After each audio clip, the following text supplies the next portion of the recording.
Bismillahirrahmanirrahim. Assalamualaikum warahmatullahi wabarakatuh.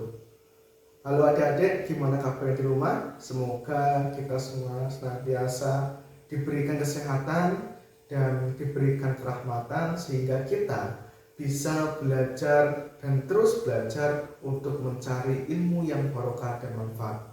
Terima kasih untuk kesempatannya. Pada video kali ini, pertemuan kita melalui media maya, kita akan belajar mengenai dampak Perang Dunia Kedua dan terbentuknya Perserikatan Bangsa-Bangsa atau PBB. Adik-adik, kita sudah belajar tentang Perang Dunia Pertama, kemudian kita belajar tentang Perang Dunia Kedua. Selanjutnya kemarin video yang tadi kita belajar mengenai dampak Perang Dunia Pertama dan terbentuknya PBB. Pada kali ini video yang akan disampaikan ini, maka kita akan belajar mengenai dampak Perang Dunia Kedua dan terbentuknya PBB. Seperti apa? Mari bersama-sama kita mempelajarinya. Dampak Perang Dunia Kedua, adik-adik, seperti yang kita ketahui bahwasanya Perang Dunia yang berlangsung cukup lama ini mengakibatkan kehancuran yang luar biasa. Yang pertama dampaknya bagi dunia, yakni hancurnya kekuatan-kekuatan besar di Eropa Barat. Negara-negara yang terlibat di Perang Dunia Kedua, terutama negara-negara di Eropa Barat seperti Inggris, Jerman, Italia dan kawan-kawannya itu mengalami kerusakan yang sangat luar biasa. Pabrik-pabrik industri hancur, sekolahan hancur, kesehatan dan juga rumah sakit hancur. Jadi kehidupan negara-negara bekas Perang Dunia Kedua ini mengalami gangguan yang luar biasa. Nah, makanya negara-negara Eropa Barat mengalami kehancuran yang luar biasa, adik-adik. Lanjut di sini bahwa kemerdekaan bagi negara-negara jajahan di Eropa, di Asia dan Afrika. Momentum Perang Dunia Kedua di mana negara-negara yang memiliki jajahan di Eropa dan Asia, di Afrika dan Asia maksud saya, mereka sibuk menghadapi perang. Akhirnya apa? Kesibukan inilah yang digunakan dan kesempatan ini yang dimanfaatkan oleh negara-negara di Asia dan Afrika untuk merdeka. Sebagai contoh, negara kita tercinta ini, Indonesia, itu adalah negara pertama yang merdeka setelah Perang Dunia Kedua dan menjadi negara ke-40 negara tertua di dunia. Lanjut di sini, yakni berkembangnya teknologi secara pesat. Perang dunia dimanfaatkan oleh semua negara untuk bersaing dan berlomba-lomba menciptakan alat pemusnah massal. Sebagai contoh, Little Boy atau bom atom yang dijatuhkan oleh Amerika ke Hiroshima dan Nagasaki mengalami sebuah kerusakan yang besar bagi dua kota penting di Jepang ini, yang membuat Jepang akhirnya menyerah tanpa syarat ke sekutu.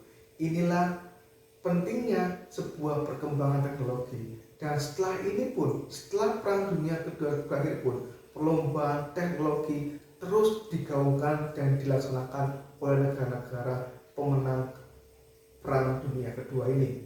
Lanjut, setelah itu adalah lahirnya Perserikatan Bangsa-Bangsa PBB sebagai wadah untuk menaungi seluruh dunia, menaungi seluruh negara di dunia ini. Akhirnya terbentuk atas gagalnya LBB yang setelah 19 tahun berdiri tidak bisa menjamin perang itu ada di dunia. Akhirnya apa? Muncullah PBB sebagai ganti daripada LBB. Lanjut, dimulainya Perang Dingin. Ingat, Perang Dunia Kedua dimenangkan oleh blok sekutu. Salah satu negara terbesar dari blok sekutu adalah Amerika dan juga Uni Soviet. Kedua negara ini saling bertentangan di bidang ideologi. Mereka berlomba bagaimana mengatur dunia ini sesuai dengan ideologi yang mereka miliki. Akhirnya apa? Orang-orang di Eropa Barat, negara-negara cenderung ke blok Barat, yakni berkiblat ke Amerika, dan negara-negara Timur, Eropa Timur berkiblat ke blok Timur atau mungkin blok Uni Soviet. Dan dimulai Perang Dingin yang mengakibatkan kerusakan-kerusakan yang luar biasa. Seperti itu. Lanjut adik-adik. Nah, kelahiran PBB ini adik-adik ini adalah lembaga yang lahir atau terbentuk sekitar tanggal 24 Oktober tahun 1945. Jadi beberapa bulan setelah kita merdeka, lembaga ini kemudian terbentuk. Nah, PBB ini menggantikan PBB ini menggantikan LBB yang dianggap gagal menjamin perdamaian dunia dan terciptalah Perang Dunia Kedua, sehingga dianggap gagal. Kemudian dibentuklah gantinya yakni PBB. Dibentuk di San Francisco, Amerika Serikat. Nah, ada sebelum terbentuknya PBB ini, sebelumnya ini antara Presiden Amerika yang bernama Roosevelt dengan Perdana Menteri Inggris yang bernama Churchill, ya beliau ini mencetuskan sebuah piagam Atlantik yang berbunyi kurang lebih seperti ini. Pertama, tidak melakukan perluasan di antara semua negara. Jadi negara-negara yang ada tidak boleh menginvasi atau memperluas wilayah negaranya. Selanjutnya adalah menjaga hak setiap bangsa untuk dapat memilih bentuk pemerintah dan tidak ada campur tangan. Jadi masing-masing bangsa itu diberi hak kebebasan untuk menentukan seperti apa pemerintahan yang cocok dengan keadaan negaranya. Kemudian mengakui hak semua negara agar turut serta dalam kerjasama ekonomi atau perdagangan. Jadi negara-negara digalakkan untuk mencapai kerjasama ekonomi tentunya yang saling menguntungkan antar negara-negara anggota. Selanjutnya, mengusahakan perdamaian dunia. Di setiap bangsa memiliki kesempatan untuk bebas dari rasa takut dan kemiskinan. Bahwasanya dampak perang yang paling mungkin adalah rasa takut dari bangsanya itu sendiri dan juga kemiskinan yang melanda. Lanjut, mengupayakan penyelesaian masalah atau sengketa secara damai. Sengketa masalah seringkali sebagai alat untuk mengangkat senjata dan memulai konflik yang lebih besar. Namun pada piagam Atlantik ini, masalah atau sengketa yang ada di berbagai negara di seluruh dunia diharapkan dapat selesai dengan damai dan menguntungkan semua belah pihak. Lanjut adik-adik. Nah, sebelum terbentuknya PBB, ada pertemuan-pertemuan yang dirancang untuk goalnya atau finishnya adalah terbentuknya PBB. Yang pertama adalah pertemuan Moskow di Rusia ini. Pada tahun 1943 di Moskow telah berhasil dengan adanya deklarasi Moskow yang berisi tentang keamanan umum. Deklarasi ini ditandatangani oleh Inggris, Amerika Serikat, Rusia, dan Cina. Dalam hal ini negara tersebut mengakui pentingnya organisasi internasional dalam mewujudkan perdamaian dunia. Jadi sudah ada kesadaran bahwasanya perdamaian dunia ini dapat terwujud dengan adanya organisasi yang mengatur tentang perdamaian dunia.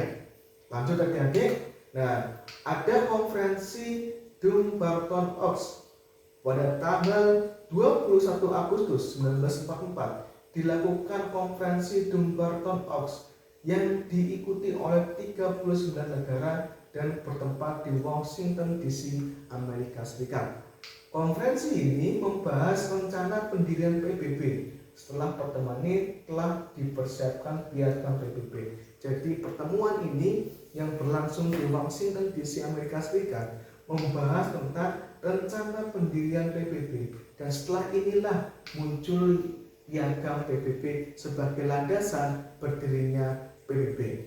Lanjut adik-adik. Nah, adanya piagam PBB yang telah berhasil dirumuskan ditandatangani pada tanggal 26 Juni tahun 1945 di San Francisco. Nah, tanggal 26 Juni 1945 dipakai menjadi tanggal berdirinya PBB. Pada waktu penandatanganan piagam PBB ini diikuti oleh 50 negara. Selanjutnya, ke-50 negara ini memiliki sebutan negara pendiri atau original member. Jadi original member yang berisi 50 negara sebagai pendiri awal terbentuknya PBB. Nah, lanjut ya, adik-adik, asas berdirinya PBB di sini dapat kita ketahui bersama. Yang pertama adalah kedaulatan yang sama.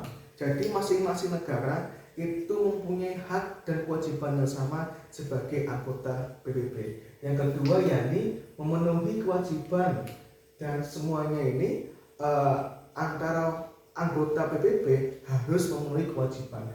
Yang ketiga, penyelesaian perselisihan. Jadi PBB diusahakan bisa menyelesaikan perselisihan yang terjadi di negara-negara di seluruh dunia. Lanjut, larangan kekerasan antar negara. Anggota PBB terutama dilarang untuk berbuat kekerasan antar negara anggota PBB. Kemudian tugas pembantuan. Jadi PBB ketika ada konflik kemanusiaan, krisis kemanusiaan dan hal-hal lain menjadi negara-negara yang terdepan dalam memberikan bantuan dalam bentuk apapun itu. Lanjut, pengendalian. Nah, ini adalah hal-hal yang harus dikendalikan seperti senjata dan juga senjata pemusnah massal. Ini harus dikendalikan agar tidak terjadi hal-hal yang diinginkan. Lanjut, menjamin kebebasan. Setiap anggota PBB ya dan negara-negara seluruh dunia dijamin kebebasannya dalam berekspresi dan memberikan hal-hal positif untuk berkontribusi dalam perdamaian dunia dan kemajuan dunia. Lanjut, di sini ada tujuan PBB, di mana tujuan PBB pada yang kita bahas saat ini yakni yang pertama adalah menjaga keamanan dan perdamaian dunia. Jadi tujuan yang pertama yakni menjaga keamanan dan perdamaian dunia.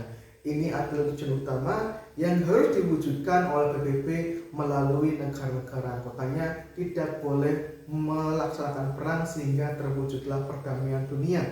Lanjut, yang kedua yakni memajukan hubungan persaudaraan antar bangsa. Jadi antara bangsa, antara anggota PBB ini hendaknya menjaga persaudaraan sehingga terciptalah sebuah hubungan yang humanis dan bisa menjadikan energi positif untuk membangun sebuah dunia. Lanjut, yang ketiga adalah kerjasama internasional. Antar anggota PBB diharapkan mampu menjalin hubungan kerjasama internasional yang nantinya ini tersusun kepada lembaga-lembaga di bawah PBB seperti UNESCO, UNICEF.